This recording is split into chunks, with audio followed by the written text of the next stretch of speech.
Merhaba, ben Madrooster Game Audio Lab'den Ercüment.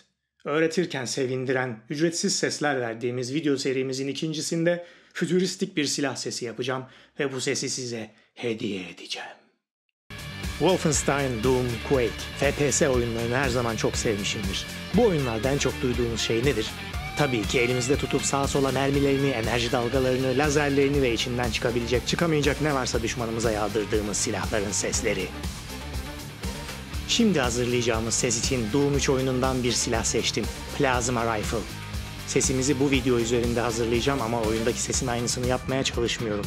Sonra bana aynısı almamış falan demeyin. İstesem aynısını yaparım ama yapmayacağım. Kendi silah sesimi yapacağım.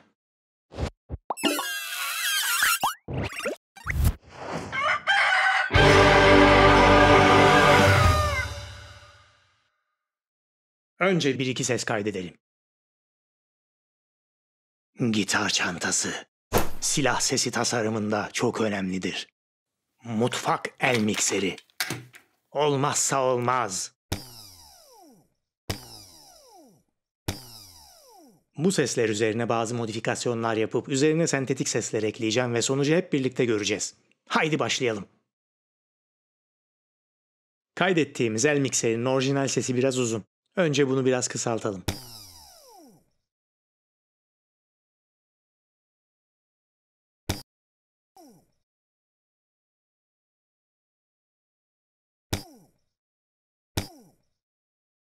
Kaydettiğim tüm mikser seslerine aynı işlemi uyguluyorum.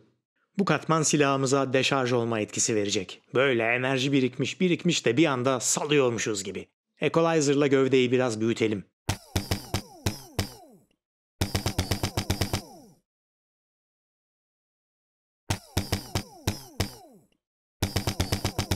El mikseri kullanıma hazır. Sıradaki. Silahımızdan çıkan enerji toplarından flof flof diye sesler gelsin istiyorum. Gitar çantasını bu yüzden kaydettim. Yalnız bu ses de biraz uzun. Bunu da kısaltalım.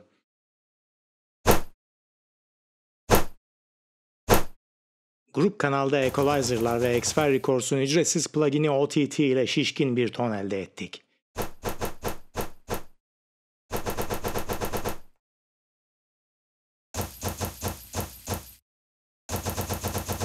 Bir şeyi kuvvetlendirmek istiyorsanız OTT'yi deneyin. Çok çılgın bir şey.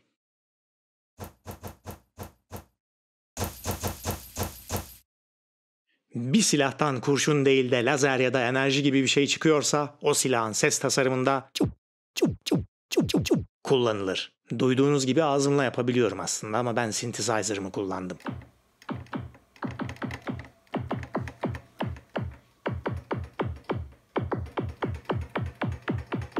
Bunu da Equalizer'la kuvvetlendiriyoruz.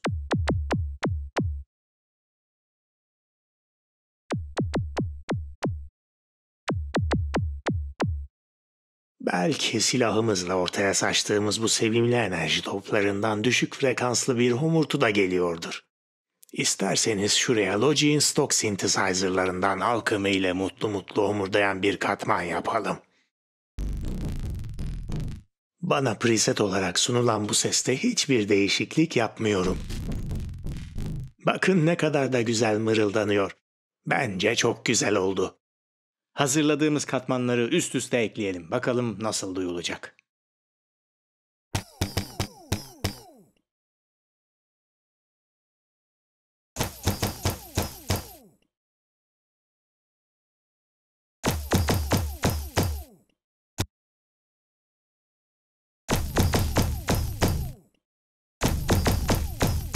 Fena değil.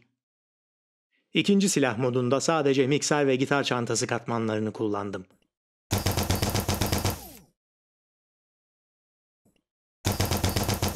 Size bunu da veriyorum. İster ikinci bir ateşleme modu için kullanın, ister başka bir silah için. Hadi yine iyisiniz.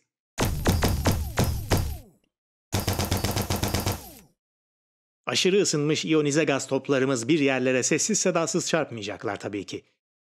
Collision için gitar çantası katmanıyla birlikte iki yeni synthesizer katmanı hazırladım.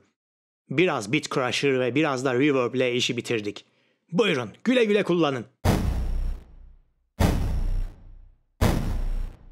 Diğer videolarımızı da izlemeyi ve abone olmayı unutmayın. İzlediğiniz için teşekkürler. Tekrar görüşmek üzere.